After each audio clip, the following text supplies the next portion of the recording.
MI07.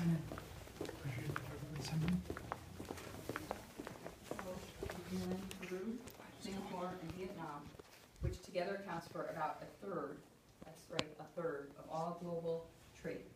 Early on in this process, members of Congress were not permitted to sit in on the negotiations or, with extremely rare exceptions, review the ongoing text. This is despite the fact that Article 1, Section 8 of the U.S. Constitution grants Congress the authority over international trade. Additionally, the news media has not even been allowed to cover the negotiating session. As a result, we really don't know what to expect from the TPP, but we have felt the effects of other free trade agreements like NAFTA, which, after being enacted in 1994, cost Michigan working families countless jobs.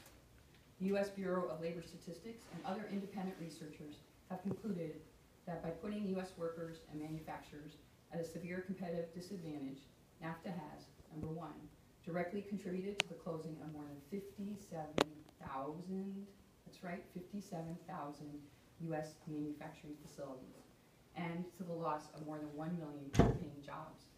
Number two, NAFTA has caused as many as 845,000 American workers to apply for special trade adjustment assistance when their jobs were lost to other countries in NAFTA. And number three, it widened the income gap between wealth and low-income workers and undermined U.S. health, food and worker safety, and environmental regulations as Canada and Mexico continue to file billions of dollars worth of dispute resolution complaints against U.S. interests. I know that Michigan businesses and working families can compete globally when trade is open and fair, and when businesses everywhere must live up to reasonable health, safety, environmental, and wage standards. But Congress failed to ensure those standards when signing NAFTA into law, and working families in Michigan have been paying the price ever since. But I'm not just concerned about TPP costing Michigan jobs. I'm also concerned about the effects TPP could have on environmental protection, the health and safety of workers, and foreign currency manipulation. Unfortunately, we don't know if TPP will address these concerns, and until we do, we should not advocate for it. So the second question is, should we fast-track agreements like TPP? I believe that we should put the brakes on this process and oppose the fast-tracking of TPP. Number one, transparency. As I mentioned earlier, there's very little transparency that has gone on in this process. As someone hoping to represent my neighbors in the 7th Congressional District, I will always work to make government more transparent, not less. Fast-tracking TPP would be an extreme executive overstep that would put secrecy ahead of good public policy. Number two, congressional oversight. The second reason we should oppose the fast-tracking of TPP is because it eliminates congressional oversight by prohibiting Congress from, number one, from making amendments, number two, by limiting debate to no more than 20 hours, and finally, by requiring an up or down vote within 90 days of the agreement's proposal. You guys imagine that in DC, 90 days? Article 1, as I mentioned earlier, Section 8 of the Constitution clearly states, Congress shall have the power to regulate commerce with foreign nations. But while the U.S. Trade Representative and some 600 pay-to-play multinational corporations and trade associations are negotiating secret drafts, Congress has little to no ability to oversee the process. And finally, the other reason that we shouldn't be fast-tracking TPP is because of unfair representation. We should oppose that fast-tracking because those 600 pay-to-play multinational corporations and trade associations negotiating in secret don't represent the people who will be most affected by the TPP. Our Michigan working families and small businesses, which stand to lose if TPP is anything like NAFTA. We should be working together to represent working families and small businesses, not shutting them out of the process. For all these reasons, I'm urging Congress to vote against fast-tracking the TPP trade negotiations. Congress needs to skip TPA, open up the books on TPP, and have a thorough discussion about what needs to be changed in order to make it work for Michigan. Any trade deals we agree to should create good-paying jobs in Michigan, treat American workers fairly, and give a voice to working families. Tell Congress we need a deal that works for us. Tell Congress to vote against fast-tracking the Trans-Pacific Partnership. Thank you all for coming tonight.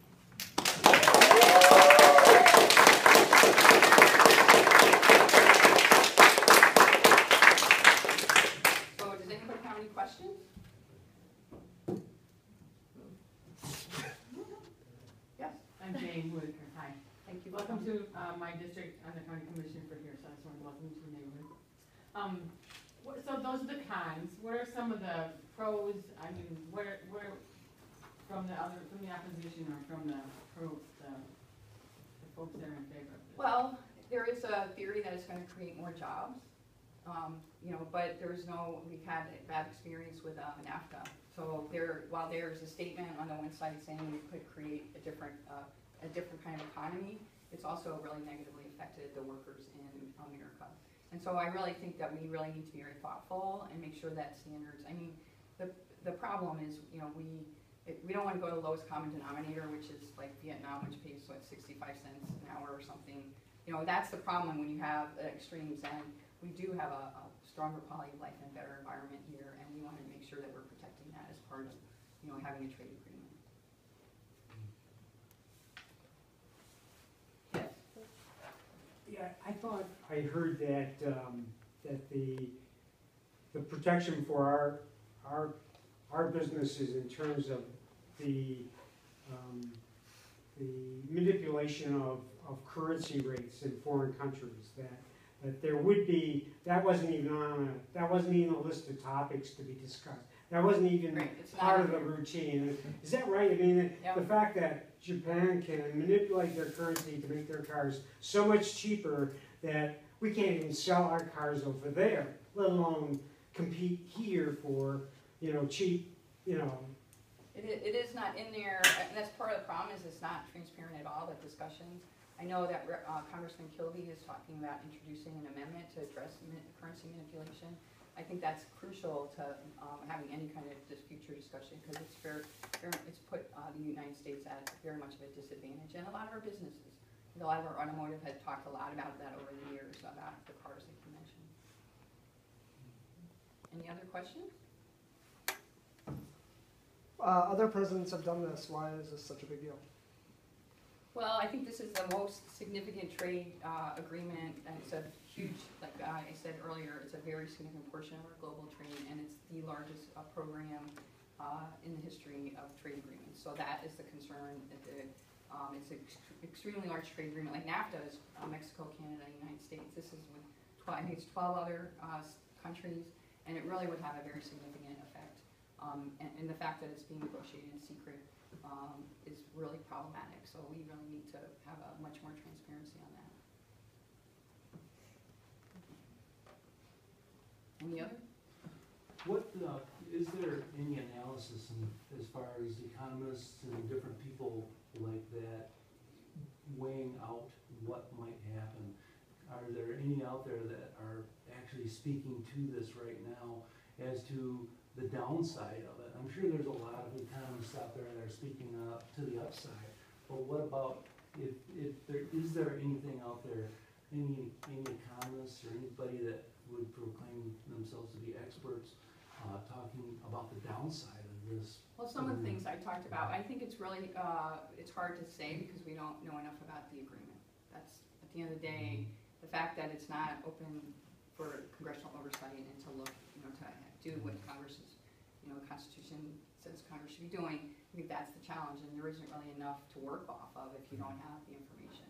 Is there anybody creating some kind of movement that is speaking to the constitutionality of this, as far as in Congress and addressing it? I think there's a lot of congressmen that are concerned. Congress people are very concerned about it. So I think that's coming up from different areas. I know a lot of the congressmen from Michigan are very concerned about it and spoken to the issues that they're concerned about, and senators. So that's definitely something that we're trying to just make sure that. And the idea is to make it more like skip the fast track piece and let's just start to talk about the trade agreement that we're doing, that's being proposed. Any other questions? Well, thank you all for coming today. I really appreciate it, and be happy to talk with you afterwards about other things if you like. So thank you again for coming. Woo!